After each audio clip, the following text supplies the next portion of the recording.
Hello，大家好，歡迎返嚟實務生活庫，我係 Ellen。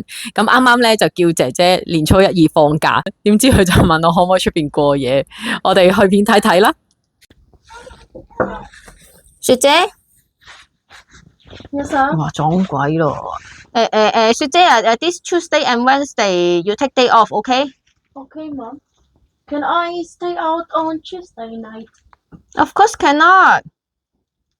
Oh, why, Mom? It's 24 hours rest.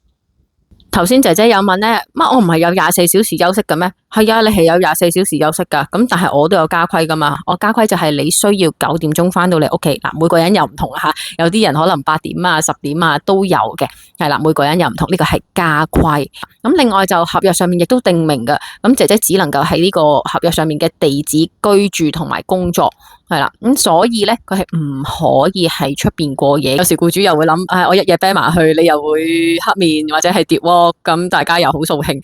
但係當然啦，我哋就唔能夠話因為佢唔高興而去破壞咗呢個合約嗰個條件啦，或者可以同佢丟你或者係遲少少翻嚟都可以，咁但係都有個底線，係啦，底線係幾多咁都要 set 定咯。你睇一睇片，我哋同姐姐點樣丟啊？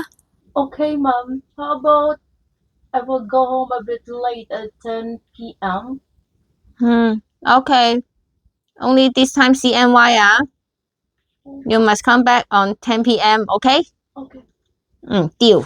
如果睇完片聽完都有啲咩唔明咧，可以留言俾我嘅。但係記得啦 ，like、subscribe 同埋 share 呢個 post 俾朋友仔啊！多謝支持，下集見。